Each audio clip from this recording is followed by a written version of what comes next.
வணக்கம், என் பேர் தினதேவன். நான் வந்து கவர்மெண்ட் பாலிடெக்னிக்கில் ஃபைனல் இயர் படிக்கிறேன். ஃபைனல் இயர் ஸ்டூடெண்ட் வந்து நான் வந்து கம்ப்யூட்டர் இன்ஜினியரிங். ஃபைனல் இயர் எப்படின்னா ஃபைனல் இயர் வந்து லாஸ்ட் செம், அதாவது 6ஆம் செம் அப்போ இன்டர்ன்ஷிப் தான் போகலான்ட்டாங்க. இன்டர்ன்ஷிப் பென் கம்பெனி போகணும்னு தெரியாமல் இருந்தப்போ எனக்கு கிடச்சது அப்படின்னா ப்ரிசிஷன் இன்ஃபர்மேட்டிக். அது கூட மார்க்கெட்டில் இருக்குது. ப்ரிசிஷன் இன்ஃபர்மேட்டிக் எப்படின்னா ஒரு ப்ரொடக்ஷன் கம்பெனி, அதே சமயம் ஐஓடி கோடிங் கம்பெனி. ப்ரொடக்ஷன் இருக்கும், சாஃப்ட்வேர் இருக்கும். இதில் வந்து மொதல் 2 நாள் வந்து எதுவுமே பண்ணல. ஏன்னா ஒரு டிபார்ட்மெண்ட் வந்து ஆள் வந்து எடுத்துட்டாங்க இன்டர்ன்ஷிப். இன்னும் வந்து யாரும் எடுக்கல. இன்னொரு ஹெச்ஆர் வந்து எடுத்தார். ஹெச்ஆருக்கு வந்து சிவகுமார் சுகல், அவர் தான் என்னோட ஹெச்ஆர். அவர் தான் ரிப்போர்ட்டிங் மேனேஜர் இருப்பாங்க, அவர் தான் வந்து எடுத்தார். ஹெச்ஆர்டி பண்ணி கேட்டால் எப்படி நேராக ஸ்ட்ரெயிட்டாக பேசுகிற பார்த்தப்போ அவர்கிட்ட ஸ்ட்ரெயிட்டாக பரவாயில்ல வேறு ஹெச்ஆர்டி பண்ணி வந்து நல்லா இருக்குன்னு சொல்லிட்டு அவர் தான் எடுத்தார்.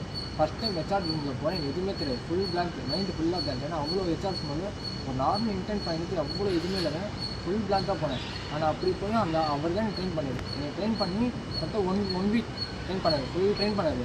1 வீக் ட்ரெயின் பண்ணி ஒரு எம்ப்ளாயிட்ட பேசணும், இல்லை ஒரு ஹெச்ஆரை பேசணும் அப்படின்ட்டு ஒரு எம்ப்ளாய் வர வச்சு பேச வச்சார். அந்த எம்ப்ளாய் யாருன்னா என்னோட மேனேஜர்.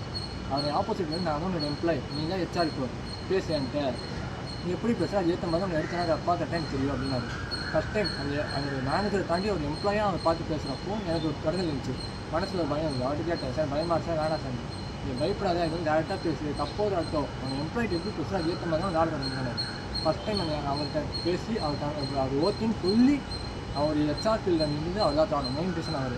2வது ரீசன், ஒரு எம்ப்ளாயிட்ட பேசுறது எப்படி பேசணுமோ அவர் தனியாக டேபிள் மாற்றி கொடுத்தாரு. அந்த டேபிள் நோட்ஸ் மாதிரி எடுத்து வச்சு எனக்கு ஏற்ற மாதிரி மாற்றிட்டாங்க. ஃபார் எக்ஸாம்பிள் இப்போ 10 மந்த்ஸ் சம்பளம் செக் பண்ண சொன்னாங்க. 10 மந்த்ஸ் சம்பளம் செக் பண்ணுறது ஒரு எம்ப்ளாய் சேர்ந்து 3 இயர் 12 மந்த்ஸ் வேலை பார்க்கணும். அந்த 10 மந்த்ஸ் வரப்போ ஒரு தாட் வரும், இது அப்படி வேலை செட் ஆகுமா, இந்த கம்பெனிக்கு போகலாமா அப்படின்னு தாட் வரும். அந்த 10 மந்த்ஸ் சம்பளம் செக்கப்போ ஒரு எம்ப்ளாயி ஃபோன் பண்ணி போகிறது தான் வேலை. அந்த 1 மந்த் எப்படி நான் செக் பண்ணியிருந்தேன், 1 மந்த் 3 மந்த்ஸ் 6 மந்த் 10 மந்த் இல்லை 12 மந்த் மொத்தம் மந்த் 5 இருக்குது. அதில் வந்து 6 மந்த் 10 மந்த் நான் ரிமூவ் பண்ணுவேன். 10 மந்த்ஸ் எப்படின்னா மொத்தம் 17 ஃபீட்பேக். ப்ரிசிஷன் இன்ஃபர்மேட்டிக் வந்து 17 கேள்வி அந்த எம்ப்ளாயி கேட்போம். அந்த எம்ப்ளாயினா சென்னை லொக்கேஷனில் இருக்கலாம், பெங்களூர், பூனே, ஹைதராபாத் நிறைய லொக்கேஷன் இருக்கலாம். ஆனால் ஃபஸ்ட் டைம் அட்டன் பண்ண சொன்னது சென்னை லொக்கேஷன். எங்களோட டீனர் பிரான்ச்சில் வந்து அட்டன் பண்ண சொன்னாங்க. ஒரு எம்ப்ளாயிடாக ஃபோன் பண்ணி பேசினார். மொத்தம் 17 பாயிண்ட். அந்த 17 பாயிண்ட் என்ன மாதிரி பேசிக் ஆகுனா, உன்னோட வேலை உனக்கு தெரியுமா, உன் மேனேஜர் உனக்கு கேர் பண்ணி பார்த்துறாரா, உங்கள் ஃப்ரெண்ட்ஸில் டீம்மேட்ஸில் தான் ஃப்ரெண்ட்லியாக இருக்காங்களா, இதெல்லாம் பார்த்தா ஃப்ரெஷ்ஷிங் என்ன எடுத்து தெரியுமா, எஸ்ஆர் ஒரு ரேட்டிங் வந்து 1 to 5. 5 தான் ஹையஸ்ட்டு. 5 வந்து excellent, 4 very good, 3 good, 2 average, 1 score. இதுதான் ரேட்டிங். நம்ம ஒரு எம்ப்ளாயிட்ட பேசும்போது இப்போ ஃபோன் பண்ணி ஒரு எம்ப்ளாயிட்ட பேசுகிறாங்கன்னா அந்த எம்ப்ளாய்க்கு ரேட்டிங் வச்சு தெரியும், அவன் கரெக்டாக சொல்கிறாரா, உண்மை சொல்கிறாரா, போய் சொல்கிறாங்க. ஃபார் எக்ஸாம்பிள் இந்த எம்ப்ளாய் வந்து அந்த மேனேஜர் நல்லா பார்த்துறாரு அப்படின்னு இருக்குது. அந்த எம்ப்ளாய் வந்து 3 கொடுத்தானா வெரி குட் தான். எல்லா எம்ப்ளாயுமே 4, 5 கொடுப்பாங்க மினிமம். ஆனால் 3 கொடுத்தா பிரச்சனை எத்தனை இருக்கும். அவர் 3 கொடுத்தானா ஏன் 3 கொடுக்குறீங்க, என்ன ரீசன் அவருக்கு கேட்போம்.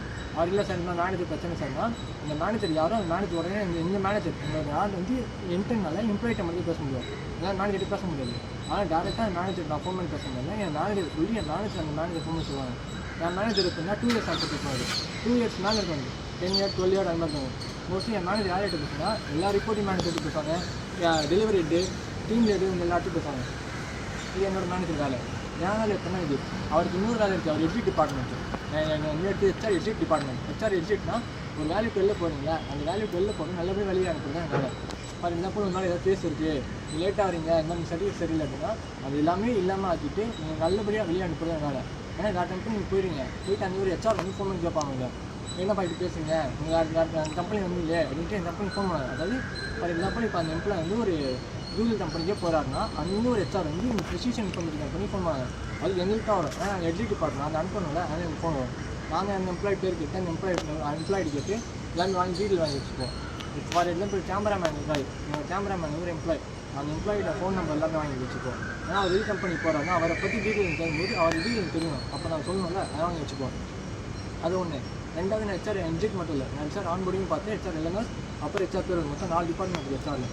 அது நான் வந்து எக்ஸிட் டிபார்ட்மெண்ட் பார்த்தேன், அது போதான்ட்டு ஆன்போர்டிங் பார்த்தேன். ஆன்போர்டிங் வந்து இப்போ வேலைக்கு எடுத்து அந்த வேலையில் வந்து எப்படி செட்டில் ஆனாங்க, எப்படி வந்தாங்க, எப்படி போனாங்க, இது மொத்தம் ஆன்போர்டிங் தான். ஆன்போர்டிங் வந்து ரெக்ரூட்மெண்ட் டிபார்ட்மெண்ட் எடுத்துகிட்டு போயிடுவாங்க.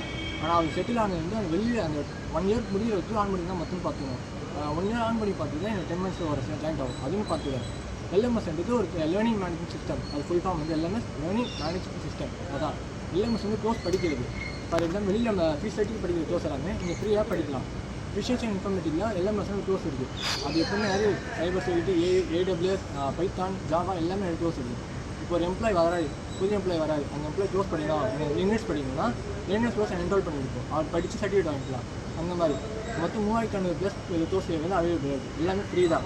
இப்போ ஒரு எக்ஸாம்பிள் வந்து ஒரு எம்ப்ளாய் கேட்டார், சைபர் செக்யூரிட்டி ரெட் டீம் வேணும்ட்டு. அந்த மாதிரி கோர்ஸ் எடுத்து எல்எம்எஸ் இல்லவே இல்லை. நாங்கள் அவருக்காக தேடி அந்த எல்எம்எஸ் கோர்ஸ் என்ரோல் பண்ணி வச்சு கொடுத்தோம். அவர் இப்போ அதை முடிச்சு என்ரோல் பண்ணி சர்டிஃபிகேட் வாங்கிட்டாரு.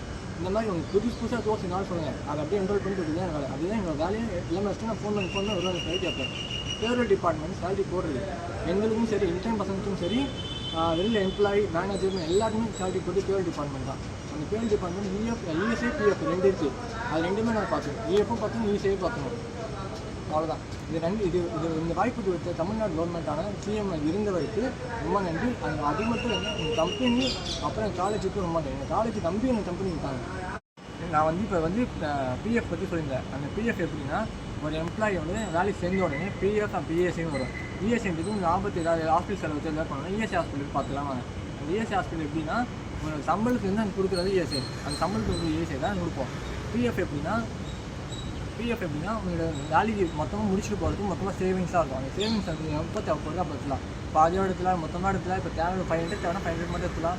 இல்லை இப்போ 10,000 எனக்கு பிஎஃப்லன்னா 10,000 எடுத்துலாம். இல்லை 5,000 மட்டும் 5,000 நம்மளுக்கு எப்படி தேவை இருந்தால் பாதி இடத்துல மொத்தமாக இருக்குது. அதான் பிஎஃப் இஎஸ்ஐ ரெண்டு மாதிரி. நான் வந்து ஹெச்ஆர் எக்ஸிட் பார்த்தேன், கன்ஃபர்ட் செக் பண்ணேன். கன்ஃபர்ட் செக் மீனிங் எப்படின்னா, மொத்தம் 70 ஃபீட்பேக் சொன்னால் 70 ஃபீட்பேக் ஒரு ஃபீட்பேக் சொல்லிட்டேன் நல்லா இருக்கணும். 10 feedback I know what is expected of me at work அப்படின்னா, அதாவது என்னோட வேலை எனக்கு தெரியுமா அப்படின்னு ஒரு எம்ப்ளாய்ட்ட கேட்குது. என்னோட வேலை உனக்கு தெரியுமாப்பா அப்படின்னு கேட்டால், அவனுக்கு தெரியும்னா ரேட்டிங் கொடுப்பான். என் வேலை எனக்கு தெரியும். ஹெச்ஆர் டிபார்ட்மெண்ட் பற்றி சொல்கிறேன். என்னோட வேலை எனக்கு தெரியுமா, எனக்கு தெரியும், அது நான் 5 தரேன். அதே ரேட்டிங் அவுட் ஆஃப் 5 தரேன். ரெண்டாவது point, I been provide training and tools அப்படின்னா, எனக்கு ட்ரைனிங் கொடுத்து ப்ரிசம் டூல்ஸ் ப்ரிசம்ன்ட்டு உங்கள் அட்டனன்ஸும் பார்க்க முடியும். அது அட்லீஸ்ட் அட்டனன்ஸ் பார்த்தோம்னா அதே சமயம் அட்டனன்ஸ் ஏதாவது லீவ் ரெக்வஸ்ட் போனாலும் லீவ் ரெக்வஸ்ட் போடலாம். இப்போ எந்த கம்பெனியுமே இன்டர்ன்ஸு லீவ் தரவே மாட்டாங்க. ஆனால் இந்த கம்பெனி தருது. ஒரு சிஎல் ஒரு சிக்கு ஒரு எல்லோ பெயின் தருது. சிஎல் ரெண்டு சிட் லீவு. சரி, ஆமாம், சிஎல் இல்லை இது கேஷுவல் லீவு. கேஷுவல் லீவ் எப்படின்னா, நீங்கள் லீவ் போட்டிங்கனாலும் சம்பளம் வந்துடும். அதே கேஷுவல். சிட் லீவ் வந்து உடம்பு சொன்னால் லீவ் போடுறது மட்டும். அப்புறம் ஓஹெச்ன்றது எப்படின்னா ஆப்டிங்கல் ஹாலிடே. அது வருஷத்துக்கு 2 கொடுப்பாங்க. இது எம்ப்ளாய்க்கு மட்டும் கொடுக்குறது. ஆனால் இன்டர்ன்ஸ் தரது முதல் தடவை நான் இப்போ தான் பாருங்க. இது கொடுத்தா ரொம்ப எனக்கு இந்த இன்டர்ன்ஸ் தந்தது வச்சோம். இது நிறைய இந்த கம்பெனி நிறைய இன்டர்ன்ஸ் வந்துடுறாங்க. சிஐடி விஐடியில் எம்ஐடி காலேஜ்லேயும் வராங்க. ஆனால் யார் கொடுத்தது இல்லை. நீங்கள் கொடுக்குறாங்கன்னா அது ஏன்னு தெரியல. அப்புறம் இன்னொன்று நான் சென்மெண்ட் ஃபீட்பேக்கில் 3வது பாயிண்ட்டு, என்னோட வேலை எனக்கு பிடிச்சிருக்கா அப்படின்னு வராங்க. அதே உங்களோட வேலை உங்களுக்கு பிடிச்சிருக்காப்பா அப்படின்னு கேட்பேன். அவன் பிடிச்சிருக்குன்னா 5 கொடுப்பான், பிடிக்கலன்னா 4, 3 அந்த கொடுப்பான். அப்புறம் என்னோட மேனேஜரை பற்றி கேட்பேன். உங்களோட மேனேஜர் எப்படிப்பா, உங்கள் மேனேஜர் வந்து உன்னோட ஒர்க்கில் எதாவது ஹெல்ப் பண்ணுறாரா, ரேட்டிங் கொடுப்பேன். அது ரேட்டிங். இப்போ என் மேனேஜர் ஒர்க்கில் எதாவது ஹெல்ப் பண்ணுறாரு, அவர் 5 கொடுக்கலாம் அவருக்கு. அதே மாதிரி உங்கள் மேனேஜர் என்கரேஜ் பண்ணுறாரு, டெவலப் பண்ணுறாரு கேட்பேன். கொடுத்தாரா 5 இப்போ நான் என்னைக்கே நான் ரேட்டிங் கொடுத்துறேன். மொதல் ஃபீட்பேக், என்னோட வேலை எனக்கு தெரியும். நான் ஹெச்ஆர் டிபார்ட்மெண்ட் வேலை பார்த்து தெரியும். ஹெச்ஆர் எக்ஸிட் டிபார்ட்மெண்ட் வேறு, நான் 5 தரேன். எனக்கு ட்ரைனிங் கொடுத்தாரு சார், ப்ரிசம் டூல்ஸும் கொடுத்தாரு ஹெச்ஆர் டிபார்ட்மெண்ட், அதை நான் 5 தரேன். என் வேலை எனக்கு பிடிச்சது, ரொம்ப பிடிச்சது. ஹெச்ஆர் எக்ஸிட் ரொம்ப பிடிச்சது, அதை 5 தரேன்.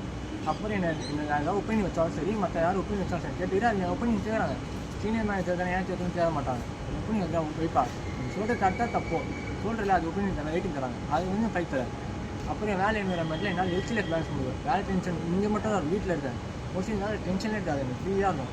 வேலை டென்ஷன் இருக்கும், அதே சமயம் எனக்கு ஃப்ரீ பார்த்து தர முடியும், அது 5 தரேன். அப்புறம் எனக்கு வேலை என்விரான்மெண்ட்டுக்கு 5 தரேன். அதுக்கப்புறம் நான் மேனேஜர் வந்து என்னை என்கரேஜ் பண்ணுறேன், டெவலப் பண்ணுறது. அதுனா என்னோட மேனேஜர் வந்து வேலை ஏதாவது ஹெல்ப் பண்ணுறாரா அப்படிங்கிறத ஹெல்ப் பண்ணுறேன், அது அவருக்கு 5 தரேன். என் டீம்மேட்ஸ் அதாவது எனக்கு கொடுக்குற கொலீக்ஸ் எல்லாருக்குமே ரேட்டிங் அதிகமாக தரேன். ஏன்னா அவர் நல்லா ஹெல்ப் பண்ணுறாங்க. இப்போ என் பக்கம் ஒருத்தர் இருப்பார், பெஸ்ட் அவர் தான் சீனியர் அசிஸ்டன்ட் மேனேஜர். அவர் இதுக்கு எங்கள் அசிஸ்டன்ட் மேனேஜர் நானே அப்படின்னு எந்த திமிர் காட்டாங்க. இப்போ நார்மலாக ஃப்ரெண்டாக பழகிறாரு. அவர் யாரும் எங்கே வச்சு நான் பார்த்துட்டு எங்கள் அசிஸ்டன்ட் மேனேஜரும் பழகிறது தப்பாங்க. அதுக்கும் கம்பெனி ரொம்ப நன்றி.